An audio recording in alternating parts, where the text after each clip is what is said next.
प्रिय विद्यार्थियों, पिछले लेक्चर में हमने एम.एन. श्रीनिवास के संस्कृताइजेशन का चर्चा की थी। आज हम प्रभु जाति, डोमिनेंट कास्ट और वेस्टर्नाइजेशन या पश्चिमीकरण के बारे में चर्चा करेंगे। सबसे पहले हम देखते हैं कि श्रीनिवास ने प्रभु जाति को किस रूप में लिया है, उनकी अवधारणा किस रूप में प्रतिपादित की है। श्रीनिवास के अध्ययन, जब उन्होंने ग्राम रामपुरा के अध्ययन किया था, के शोध पत्रों में आपने प्रभु जाति का उल्लेख किया था और आपने 6 तत्वों की चर्चा की जो किसी जाति को प्रभु जाति का दर्जा देने में सक्षम है। यानी ये 6 फैक्टर्स हैं जिनके आधार पर श्रीनिवास ने प्रभु जाति का निर्धारण किया। पहला, खेती योग्य बहुतायत जमीन का स्वामित्व, या जिनके पास में खेती करने योग्य काफ़ी जमीन उपलब्ध होती है, उनका स्वामित्व होता है। दूसरा, संख्या की अधिकता, यानी उनकी जनसंख्या की अधिकता हो, बाहुल्यता हो, उस स्थान विशेष में उनकी जनसंख्या प्रचुर मात्रा में देखने को मिलती है। तीसरा, स्थानीय श्रेणीबद्धता में उच्च स्थान। चौथा, पाश्चात्य शिक्षा। पांचवा, प्रशासन में नौकरियां। और 6, आय का नगरीय स्रोत, यानी उनका आर्थिक स्तर भी काफ़ी ऊंचा होना चाहिए। इनमें से 3 मुख्य हैं, वह है जनसंख्या शक्ति, भूमि पर अधिकार के कारण अर्थ शक्ति और राजनीतिक शक्ति। आपने श्रीनिवास ने ग्राम समुदाय में प्रभु जातियों का चर्चा करते हुए कहा कि प्रभु जातियां इन्हीं तत्वों पर आधारित हैं। कोई छोटी श्रेणीबद्ध जाति भी अपने भूमि आधिपत्य तथा गांव के मामले में राजनीतिक प्रभाव के कारण प्रभु जाति बन सकती है। यानी अगर वो छोटी भी है उस श्रेणीबद्धता में, संस्तरण में जाती, तो अगर उसके पास भूमि का आधिपत्य, स्वामित्व काफ़ी है और गांव की जो राजनीतिक मामले हैं, प्रशासनिक मामले हैं, उसमें उनका दबदबा है, तो वो प्रभु जाति बन सकती है। इस प्रकार जाति श्रेणीबद्धता में अब संस्कार महत्वपूर्ण नहीं रहे, लेकिन यह भी संभावना होती है कि श्रेणीबद्धता में ऊंचे स्थान की जातियां प्रभु जाति बन सके, क्योंकि उनके लिए नीचे श्रेणी की अपेक्षा यह तुलनात्मक रूप से आसान होता है। क्योंकि हम कहें कि वैसे तो निम्न जातियां भी बन सकती हैं, लेकिन ऊंची जातियों के लिए प्रभु जाति बनना ज़्यादा आसान है तुलनात्मक रूप से निम्न जातियों के। आप श्रीनिवास ने मैसूर के रामपुरा गांव का अध्ययन किया, वो हमने पहले भी बताया था, बात की थी उसकी। तो उस अध्ययन को देखें तो पाते हैं कि गांव में ब्राह्मण, कृषक और अस्पृश्य जातियां, अर्थात ये कई जातियां हैं, और सांस्कृतिक दृष्टि से कृषक जातियां ब्राह्मणों से निम्न यानी निम्न मानी जाती है, तथा गांव की राजनीतिक मामलों में भी उनका हस्तक्षेप है। इसलिए श्रेणीबद्धता में निम्न होते हुए भी वे प्रभु जातियां हैं और गांव की अन्य जातियों के इनके साथ सेवा के संबंध हैं। तो क्या देखा हमने कि कृषक जातियां यद्यपि गांव से, ब्राह्मणों से निम्न हैं गांव में, लेकिन उनके पास चूंकि भूमि स्वामित्व ज़्यादा है और राजनीतिक मामलों में उनका दबदबा है, इसलिए वे निम्न होते हुए भी प्रभु जातियां हैं। इस प्रकार प्रभु जाति की या डोमिनेंट कास्ट की अवधारणा के संबंध में श्रीनिवास ने अपना मत दिया है, लेकिन इसकी भी उनकी आलोचनाएं हुई हैं और यह कहा गया कि यह अवधारणा अफ्रीकी समाजशास्त्र से उठाई गई है। आलोचकों के अनुसार इसे अफ्रीकी समाजशास्त्र के लिया गया है।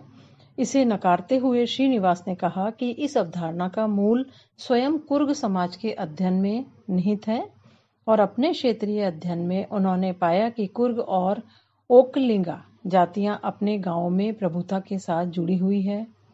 दूसरी तरफ आलोचक फिर कहते हैं कि जहां एक और ये संस्कृति के स्थानीय स्रोत हो सकते हैं, वहीं बाधक भी हो सकते हैं, क्योंकि निम्न जातियां तथा दलितों का इस संरचना में कोई स्थान नहीं है। भारत में कहीं भी अधीनस्थ समूह प्रभु जाति नहीं है। तो हमने बहुत संक्षेप में, चूंकि ये उनकी श्रीनिवास की एक महत्वपूर्ण अवधारणा है, तो प्रभु जाति को बहुत संक्षेप में समझने की कोशिश की है। आपने गांव के अध्ययन में इसका वर्णन किया है। अब उनकी एक महत्वपूर्ण अवधारणा जो संस्कृतिकरण जैसे ही उनके नाम के साथ जुड़ी हुई है, पश्चिमीकरण या वेस्टर्नाइजेशन। आपने 1956 में पश्चिमीकरण की अवधारणा दी, श्रीनिवास ने भारतीय समाज में सामाजिक परिवर्तन के आंतरिक और बाह्य कारकों को ध्यान में रखकर दो अवधारणाओं, संस्कृतिकरण और पश्चिमीकरण की प्रतिपादित किया है। संस्कृतिकरण के द्वारा हम क्या देखते हैं? आंतरिक कारकों के प्रभावों के द्वारा भारतीय समाज में हो रहे परिवर्तनों की व्याख्या करते हैं।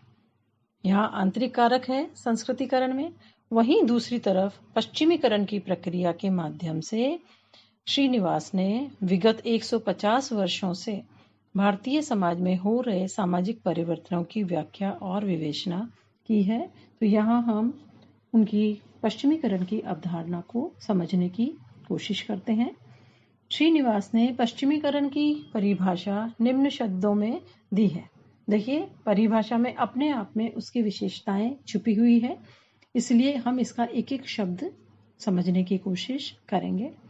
श्रीनिवास के अनुसार, मैंने पश्चिमीकरण शब्द का प्रयोग भारतीय समाज और संस्कृति में उन परिवर्तनों के लिए किया है जो 150 वर्षों से अधिक समय के अंग्रेजी राज्य के परिणाम स्वरूप उत्पन्न हुए हैं।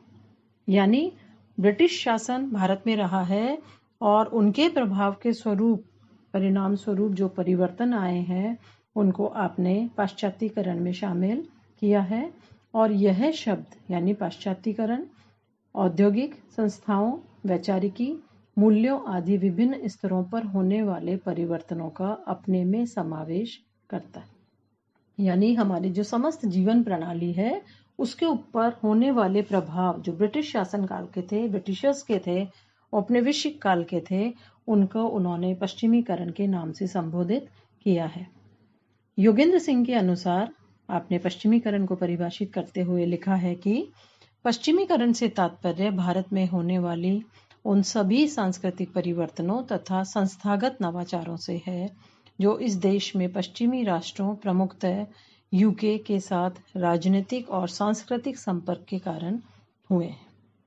इस प्रकार आपके अनुसार वैज्ञानिक, औद्योगिक, राष्ट्रीयता की भावना का उदय, शिक्षण संस्थाओं की स्थापना, नवीन राजनीति, संस्कृति तथा नेतृत्व की भावना आदि पश्चिमीकरण के उप उत्पाद हैं।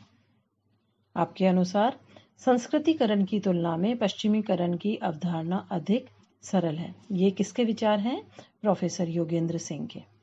इसी प्रकार श्रीनिवास के अनुसार ब्रिटिश संस्कृति के, जब वो भारत में देखें हम, तो प्रसार या अनुसरण को पश्चिमीकरण कहते हैं। अर्थात भारत में ब्रिटिश संस्कृति के प्रसार और अनुसरण को श्रीनिवास ने पश्चिमीकरण कहा है। अब पश्चिमीकरण के क्या क्या महत्वपूर्ण तत्व हैं, एलिमेंट्स हैं जिसको आपने पश्चिमीकरण के अंतर्गत समाहित किया है। श्रीनिवास के अनुसार संस्कृतिकरण की तरह पश्चिमीकरण भी एक प्रक्रिया है जो निरंतर चलती रहती है। तो इनके महत्वपूर्ण तत्व हैं संस्थाओं में परिवर्तन। श्रीनिवास ने अपनी पुस्तक में लिखा कि 19वीं शताब्दी के दौरान अंग्रेजों ने शनह शनह आधुनिक भारतीय राज्य की आधारशिला, जिसमें भूमि के सर्वेक्षण, लगान व्यवस्थापन, आधुनिक नौकरशाही का निर्माण, पुलिस कानून, न्यायालयों की स्थापना, कानून संहिताकरण, संचार के साधनों जैसे रेल, डाक, तार, सड़कों, नहरों, पाठशालाओं और महाविद्यालयों की स्थापना आदि के द्वारा रखी। ये आधुनिक भारतीय राज्य की आधारशिला अंग्रेजी शासन के दौरान रही है। अंग्रेज अपने साथ छापाखाना लाए और अनेक बहुआयामी परिवर्तन किए जिसने भारतीयों की सोच और जीवन पर प्रभाव डाला। ये संस्थाओं में परिवर्तन के तत्व के रूप में पश्चिमीकरण का हमें देखने को मिलता है। दूसरा तत्व समानता के सिद्धांत की स्थापना। अंग्रेजी शासन के पूर्व अपराधी और पीड़ित की जातियों के अनुसार न्याय और दंड निश्चित किया जाता था। हिंदू मुसलमान दोनों ही अपनी न्याय संहिताओं को धार्मिक मानते थे, लेकिन ब्रिटिश शासन के बाद दीवानी कानून और दंडिक कार्यविधि से हिंदू और इस्लाम न्याय शास्त्र में विद्यमान कुछ असमानताएं समाप्त हो गई। ब्रिटिश न्याय व्यवस्था लागू होने से दो क्रांतिकारी परिणाम, समानता का सिद्धांत की स्थापना और सकारात्मक अधिकारों की चेतना का सृजन हुआ। तीसरा तत्व है पश्चिमीकरण का मानवतावाद और तर्क बुद्धिवाद या तार्किकता। श्रीनिवास के अनुसार ये दोनों मूल्य आधुनिकीकरण में नहीं होते हैं, ये ब्रिटिशर्स के प्रभाव की देन है जो हमें पश्चिमीकरण में देखने को मिलते हैं। अब नेक्स्ट है पश्चिमीकरण के स्तर। श्रीनिवास ने पश्चिमीकरण के 3 स्तरों की चर्चा की है। प्राथमिक स्तर, यहाँ जो लोग अंग्रेजों के साथ प्रत्यक्ष संपर्क में आए। द्वितीय स्तर पर प्राथमिक स्तर के लोगों से जिनका प्रत्यक्ष संपर्क हुआ, जिनसे वो लाभान्वित हुए। और तृतीय स्तर पर पश्चिमीकरण की प्रक्रिया से परोक्ष रूप से प्रभावित हुए लोगों को रखा जाता है। इसके आगे चलते हुए श्रीनिवास ने नेक्स्ट जो तत्व बताया है वो है पश्चिमीकरण के आदर्श। श्रीनिवास के अनुसार यह केवल भारत में ही सामाजिक परिवर्तन को बताता है, क्योंकि जो औपनिवेशिक काल था भारतीय समाज के अंतर्गत रहा था ब्रिटिशर्स का शासन। इसलिए पश्चिमीकरण के प्रभाव स्वरूप भारतीयों के विचार, उनके व्यवहार, वेशभूषा, खान पान, प्रथा, परंपराएं, उनके रीति रिवाज, उनकी संस्थाएं, दृष्टिकोण, सामाजिक व्यवस्था और जीवन पद्धति इत्यादि में महत्वपूर्ण परिवर्तन आए हैं।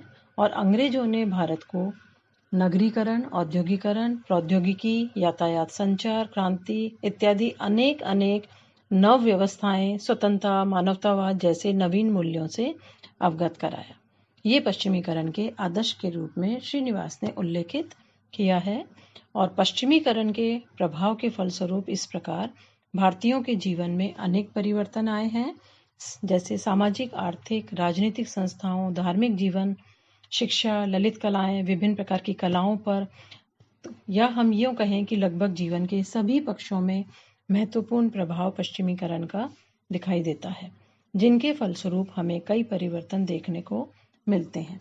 ये हमने संक्षेप में उनके पश्चिमीकरण की अवधारणा को जानने पहचानने की कोशिश की है। अब इसकी आलोचनाओं के रूप में हम देखें कि जिस प्रकार संस्कृतिकरण, प्रभु जाति की आलोचनाएं हुई हैं, उसी प्रकार आपके पश्चिमीकरण के अवधारणा की अनेक समाजशास्त्रियों और मानवशास्त्रियों द्वारा आलोचना की गई है। इसमें पहला यह है कि आपने केवल ब्रिटिश संस्कृति के संपर्क के परिणाम स्वरूप होने वाले परिवर्तनों के लिए इस अवधारणा का प्रयोग किया है, जबकि वास्तविकता यह है कि स्वतंत्रता प्राप्ति के पश्चात भारत में रूस और अमेरिकी संस्कृति का भी प्रभाव देखने को मिलते हैं। आपने मानवतावाद और औचित्यवाद के मूल्य के विकास में ब्रिटिश शासन को श्रेय दिया है, जबकि यदि हम देखते हैं तो ब्रिटिशर्स ने अपने शासन के स्थायित्व के लिए फूट डालो और राज करो की नीति अपनाई थी। तो ये सांस्कृतिक परिवर्तन की प्रक्रिया है जो भारत की राजनीतिक व्यवस्था में संरचनात्मक परिवर्तन को प्रभावित नहीं करती है। इसके फलस्वरूप सामाजिक संरचना में होने वाले परिवर्तनों पर इस प्रक्रिया के माध्यम से प्रकाश नहीं पड़ता है, ऐसा आलोचकों का मत है। इसी कड़ी में आगे प्रोफेसर योगेंद्र सिंह के अनुसार भारत में नवीन अभिजात वर्ग, जो न्यू एलिट क्लास है या हम कहें इमर्जिंग एलिट क्लास है, के लिए पश्चिमीकरण एक निंदनीय अर्थ रखता है, क्योंकि पश्चिम के द्वारा औपनिवेशिक शासन का उदय हुआ। इसी प्रकार एशिया के नए राज्यों में पश्चिमीकरण को निंदात्मक रूप में लिया जाता है। जैसे लर्नर के मत में भी पश्चिमीकरण अनुपयुक्त संप्रत्यय या अवधारणा है। इसी प्रकार देवराज चनन के मत में पश्चिमीकरण सरल प्रक्रिया नहीं है, इसके स्थान पर भारतीयकरण की प्रक्रिया चालू है कहना अधिक उपयुक्त आप मानते हैं। इससे उनका अर्थ है कि बाह्य बातों में पश्चिमीकरण तथा अधिकांशतः भारतीय मूल्यों पर अधिक बल देते हैं, जो पश्चिम के मानवतावादी मूल्यों के साथ मिले हुए हैं। तो आलोचकों ने विभिन्न आधारों पर आपकी आलोचना की है। निष्कर्षतः हम ये कह सकते हैं कि भारत की प्रथम पीढ़ी के समाजशास्त्रियों में एम.एन. श्रीनिवास का महत्वपूर्ण स्थान है। मतलब उपर्युक्त विभिन्न आलोचनाओं के बावजूद उनका एक महत्वपूर्ण स्थान भारतीय समाजशास्त्र के अंतर्गत देखने को मिलता है। भारतीय समाज को समझने के लिए उनका प्रस्ताव, उनका क्षेत्रीय अध्ययन, क्षेत्रीय मंतव्य, पुस्तक जिसमें कुर्ग का अध्ययन किया गया है कि किए गए क्षेत्रीय कार्य में संरचनात्मक प्रकार्यात्मक उपागम पूर्ण रूप से प्रतिबिंबित होता है। और यह उन जटिल अंतर संबंधों का भी वर्णन करता है जो कुर्ग समाज की सांस्कृतिक और सामाजिक व्यवस्था के बीच में था। यह शुद्धता और अशुद्धता की अवधारणा के संबंधों की समीक्षा भी करता है और भारत के सुदूर भागों में सांस्कृतिक मूल्यों के प्रसार का विश्लेषण भी उनकी रचनाओं में हमें देखने को मिलता है। तो हम यही कह सकते हैं कि एम.एन. श्रीनिवास भारतीय समाजशास्त्र के अंतर्गत एक अग्रणी समाजशास्त्रियों के रूप में रहे हैं और आपका महत्वपूर्ण योगदान हमें भारतीय समाजशास्त्र के अंतर्गत देखने को मिलता है।